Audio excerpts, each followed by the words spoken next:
नमो नारायण श्री हरि विष्णु की जय। आप सभी का स्वागत है मेरे YouTube चैनल भक्तिपीडिया पर। तुलसी संग शालिग्राम ब्याहे सज गई उनकी जोड़ी, तुलसी विवाह संग लगन शुरू हुए जल्दी लेके आओ पिया डोली। आप सभी को देवउठनी एकादशी की हार्दिक शुभकामनाएं। और आज के इस वीडियो में आप रसपान करने वाले हैं देवउठनी एकादशी की कथा का। तो आइए श्रवण करते हैं। कार्तिक मास के शुक्ल पक्ष की एकादशी को देवउठानी एकादशी कहा जाता है। देवउठनी एकादशी के दिन भगवान विष्णु पूरे 4 मास बाद योग निद्रा से जागते हैं। इसके साथ ही चतुर्मास समाप्त होता है और मांगलिक कार्य शुरू हो जाते हैं। इस कारण इस दिन को काफी शुभ माना जाता है। देवशयनी एकादशी के दिन भगवान विष्णु योग निद्रा में चले गए थे और देवउठानी एकादशी के दिन जागृत हो रहे हैं। इस दिन भगवान विष्णु के साथ माँ लक्ष्मी की विधिवत पूजा की जाती है। इसके साथ ही वास्तु शास्त्र पे माना जाता है कि इस दिन समुद्र मंथन के दौरान निकले 14 रत्नों से कुछ चीजों को घर में रखने से सुख समृद्धि की प्राप्ति होती है। इसके साथ ही भगवान विष्णु के साथ माँ लक्ष्मी की कृपा बनी रहती है। तो आइए अब रसपान करते हैं देवउठनी एकादशी की कथाओं का। कार्तिक माह के शुक्ल पक्ष की एकादशी को देवउठनी एकादशी, देवोत्थान एकादशी, देवउठानी, ग्यारस, प्रबोधनी एकादशी आदि नामों से जाना जाता है। इस दिन श्री हरि विष्णु निद्रा से जागते हैं। प्रचलित कथा के अनुसार एक राजा के राज्य में सभी लोग एकादशी का व्रत रखते थे। प्रजा और नौकर चाकरों से लेकर पशुओं तक को एकादशी के दिन अन्न नहीं दिया जाता था। एक दिन किसी दूसरे राज्य का एक व्यक्ति राजा के पास आकर बोला, महाराज कृपया करके मुझे नौकरी पर रख लें। तब राजा ने उनके सामने एक शर्त रखी कि ठीक है रख लेते हैं, किंतु रोज तो तुम्हें खाने को सब कुछ मिलेगा पर एकादशी को अन्न नहीं मिलेगा। उस व्यक्ति ने उस समय हाँ ही कर दी। पर एकादशी के दिन जब उसे फलाहार का सामान दिया गया तो वह राजा के सामने जाकर गिड़गिड़ाने लगा, महाराज इससे मेरा पेट नहीं भरेगा, मैं भूखा ही मर जाऊंगा, मुझे अन्न दे दो।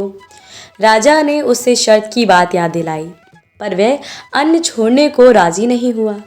तब राजा ने उसे आटा, दाल, चावल आदि दिए। वह नित्य की तरह नदी पर पहुंचा और स्नान कर भोजन पकाने लगा। जब भोजन बन गया तो भगवान को बुलाने गया, आओ भगवान भोजन तैयार है। उसके बुलाने पर पीतांबर धारण किए भगवान चतुर्भुज रूप में आ पहुंचे और प्रेम से उसके साथ भोजन करने लगे। भोजन आदि करके भगवान अंतर्ध्यान हो गए और वे अपने काम पर चला गया। 15 दिन बाद अगली एकादशी को वह राजा से कहने लगा कि मुझे 2 गुना सामान दीजिए। राजा ने कारण पूछा तो उसने बताया कि हमारे साथ भगवान भी खाते हैं, इसलिए हम दोनों के लिए ये सामान पूरा नहीं होता। ये सुनकर राजा को बड़ा आश्चर्य हुआ। वह बोला, मैं नहीं मान सकता कि भगवान तुम्हारे साथ खाते हैं। मैं तो इतना व्रत करता हूँ, पूजा करता हूँ, पर भगवान मुझे कभी दर्शन नहीं दिए। राजा की बात सुनकर वह बोला, महाराज यदि विश्वास न हो तो साथ चलकर देख लें। राजा एक पेड़ के पीछे छिपकर बैठ गया। उस व्यक्ति ने भोजन बनाया और भगवान को शाम तक पुकारता रहा, परंतु भगवान ना आए। अंत में उसने कहा, हे भगवान यदि आप नहीं आए तो मैं नदी में कूदकर प्राण त्याग दूंगा। लेकिन भगवान नहीं आए। तब वे प्राण त्यागने के उद्देश्य से नदी की तरफ बढ़ा। प्राण त्यागने का उसका दृढ़ इरादा जान शीघ्र ही भगवान ने प्रकट होकर उसे रोक लिया और साथ बैठकर भोजन करने लगे। खा पीकर वे उसे अपने विमान में बिठाकर अपने धाम ले गए। ये देख राजा ने सोचा कि व्रत उपवास से तब तक कोई फायदा नहीं होता जब तक मन शुद्ध ना हो। इससे राजा को ज्ञान मिला कि वह भी मन से व्रत उपवास करने लगेगा और अंत में स्वर्ग को प्राप्त हुआ। बोलिए विष्णु भगवान की जय। और अब सुनिए देव प्रबोधनी एकादशी की दूसरी व्रत कथा। एक राजा था, उसके राज्य में प्रजा सुखी थी। एकादशी को कोई भी अन्न नहीं बेचता था, सभी फलाहार करते थे। एक दिन भगवान ने राजा की परीक्षा लेनी चाहिए। भगवान ने एक सुंदरी का रूप धारण किया और सड़क पर बैठ गए। तभी राजा उधर से निकला और सुंदरी को देख चकित रह गया। उसने पूछा, हे सुंदरी तुम कौन हो और इस तरह यहाँ क्यों बैठी हो? तब सुंदर स्त्री बने भगवान बोले, मैं निराक्षिता हूँ, नगर में मेरा कोई जाना पहचाना नहीं है, किसी से सहायता मांगू। राजा उसके रूप पर मोहित हो गया। वह बोला, तो मेरे महल में चलकर मेरी रानी बनकर रहो। सुंदरी बोली, मैं तुम्हारी बात मानूंगी, पर तुम्हें राज्य का अधिकार मुझे सौंपना होगा। राज्य पर मेरा पूरा अधिकार होगा। मैं जो भी बनाऊंगी तुम्हें खाना होगा। राजा उसके रूप पर मोहित था, अतः उसने उसकी सभी शर्तें स्वीकार कर ली। अगले दिन एकादशी थी। रानी ने हुक्म किया कि बाजारों में अन्य दिनों की तरह अन्न बेचा जाए। उसने घर में मांस मछली आदि पकाए और परोस कर राजा से खाने के लिए कहा। ये देखकर राजा बोला, रानी आज एकादशी है, मैं तो केवल फलाहार ही करूंगा। तब रानी ने शर्त की याद दिलाई और बोली, या तो खाना खाओ, नहीं तो मैं बड़े राजकुमार का सिर काट लूंगी। राजा ने अपनी स्थिति बड़ी रानी से कही तो बड़ी रानी बोली, महाराज धर्म ना छोड़े, बड़े राजकुमार का सिर दे दे। पुत्र तो फिर मिल जाएगा, पर धर्म नहीं मिलेगा। इसी दौरान बड़ा राजकुमार खेल कर आ गया। माँ की आंखों में आंसू देखकर वह रोने का कारण पूछने लगा, तो माँ ने उसे सारी वस्तु स्थिति बता दी। तब वह बोला, मैं सिर देने के लिए तैयार हूँ। पिताजी के धर्म की रक्षा होगी, जरूर होगी। राजा दुखी मन से राजकुमार का सिर देने को तैयार हुआ तो रानी के रूप में भगवान विष्णु ने प्रकट होकर असली बात बताई। राजन, तुम इस कठिन परीक्षा में पास हुए। भगवान ने प्रसन्न मन से राजा से वर मांगने को कहा। तो राजा बोला, आपका दिया सब कुछ है, हमारा उद्धार करें। उसी समय वहां एक विमान उतरा। राजा ने अपना राज्य पुत्र को सौंप दिया और विमान में बैठकर परमधाम को चला गया। तो बोलिए विष्णु भगवान की जय। तो बोलिए लक्ष्मी नारायण भगवान की जय। तो अब सुनिए देवउठनी एकादशी की तीसरी कथा। शंखासुर नामक एक राक्षस था। शंखासुर ने तीनों लोकों में बहुत ही उत्पात मचाया हुआ था। तब सभी देवताओं के आग्रह पर भगवान विष्णु ने उस राक्षस से युद्ध किया और यह युद्ध कई वर्ष तक चला। युद्ध में वह असुर मारा गया और इसके बाद भगवान विष्णु विश्राम करने चले गए। कार्तिक शुक्ल एकादशी के दिन भगवान विष्णु की निद्रा टूटी थी और सभी देवताओं ने भगवान विष्णु की पूजा की थी। शिव महापुराण के अनुसार पौराणिक समय में दैत्यों का राजा दंभ हुआ करता था। वह बहुत बड़ा विष्णु भक्त था। कई सालों तक उसके यहाँ संतान नहीं होने के कारण उसने शुक्राचार्य को अपना गुरु बनाकर उनसे श्री कृष्ण मंत्र प्राप्त किया। ये मंत्र प्राप्त करके उसने पुष्कर सरोवर में घोर तपस्या की। भगवान विष्णु उसकी तपस्या से प्रसन्न हुए और उसे संतान प्राप्ति का वरदान दे दिया। भगवान विष्णु के वरदान से राजा दंभ के यहाँ एक पुत्र ने जन्म लिया। इस पुत्र का नाम शंखचूड़ रखा गया। बड़ा होकर शंखचूड़ ने ब्रह्मा जी को प्रसन्न करने के लिए पुष्कर में घोर तपस्या की। उसकी तपस्या से प्रसन्न होकर ब्रह्मा जी ने उससे वरदान मांगने को कहा। तब शंखचूड़ ने वरदान मांगा कि वह हमेशा अजर अमर रहे और वह कोई भी देवता उसे नहीं मार पाए।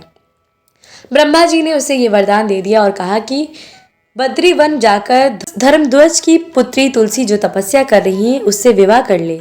शंखचूड़ ने वैसा ही किया और तुलसी के साथ विवाह के साथ सुखपूर्वक रहने लगा। उसने अपने बल से देवताओं, असुरों, दानवों, राक्षसों, गंधर्वों, नागों, किन्नरों, मनुष्यों और त्रिलोकी के सभी प्राणियों पर विजय प्राप्त कर ली।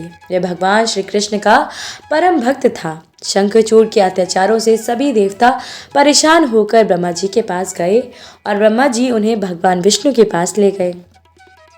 भगवान विष्णु ने कहा कि शंखचूड़ की मृत्यु भगवान शिव के त्रिशूल से ही होगी, अतः आप उनके पास जाएं। भगवान शिव ने चित्ररथ नामक गण को अपना दूत बनाकर शंखचूड़ के पास भेजा।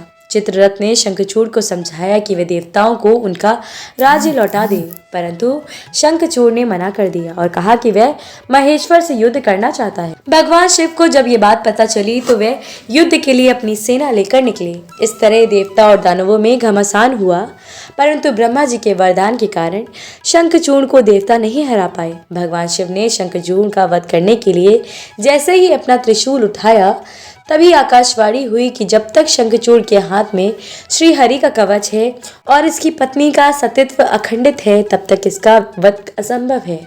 आकाशवाणी सुनकर भगवान विष्णु वृद्ध ब्राह्मण का रूप धारण कर शंखचूड़ के पास गए और उससे श्रीहरि कवच दान में मांग लिया। शंखचूड़ ने वे कवच बिना किसी संकोच के दान कर दिया। इसके बाद भगवान विष्णु शंखचूड़ का रूप बनाकर तुलसी के पास गए। शंखचूड़ रूपी भगवान विष्णु ने तुलसी के महल के द्वार पर जाकर अपनी विजय होने की सूचना दी। ये सुनकर तुलसी बहुत प्रसन्न हुई और पति रूप में आए भगवान का पूजन किया। वे रमण किया। ऐसा करते ही तुलसी का सतीत्व खंडित हो गया और भगवान शिव ने युद्ध में अपने त्रिशूल से शंखचूर्ण का वध कर दिया। तब तुलसी को पता चला कि वे उनके पति नहीं हैं, बल्कि वे तो भगवान विष्णु हैं। क्रोध में आकर तुलसी ने कहा कि आपने छलपूर्वक मेरा धर्म भ्रष्ट किया है और मेरे पति को मार डाला, अतः मैं आपको शाप देती हूँ कि आप पाषाण होकर धरती पर रहें। तब भगवान विष्णु ने कहा, देवी तुम मेरे लिए भारतवर्ष में रहकर बहुत दिनों तक तपस्या कर चुकी हो। तुम्हारा ये शरीर नदी रूप में बदलकर गंडकी नामक नदी के रूप में प्रसिद्ध होगा। तुम पुष्पों से श्रेष्ठ तुलसी का वृक्ष बन जाओगी और सदा मेरे साथ रहोगी। तुम्हारे श्राप को सत्य करने के लिए मैं पाषाण शालिग्राम बनकर रहूंगा। गंडकी नदी के तट पर मेरा वास होगा। देव प्रबोधिनी एकादशी के दिन भगवान शालिग्राम और तुलसी का विवाह संपन्न कर मांगलिक कार्यों का प्रारंभ किया जाता है। हिंदू धर्म में मान्यता के अनुसार इस दिन तुलसी शालिग्राम विवाह करने से अपार पुण्य की प्राप्ति होती है। तो ये थी देवउठनी एकादशी की कथा। तो बोलिए प्रेम पूर्वक विष्णु भगवान की जय, लक्ष्मीपति नारायण की जय, माता तुलसी की जय। तो अगर आपको ये वीडियो पसंद आया है तो वीडियो को लाइक ज़रूर कीजिएगा। अगर आप मेरे चैनल पर पहली बार आए हैं तो चैनल को भी सब्सक्राइब कीजिएगा। और हाँ, कमेंट में श्री हरि विष्णु की जय लिखना बिल्कुल मत भूलिएगा। आप सभी के कष्टों का निवारण श्री हरि विष्णु करें और आप सभी पर माता तुलसी की कृपा सदैव बनी रहे।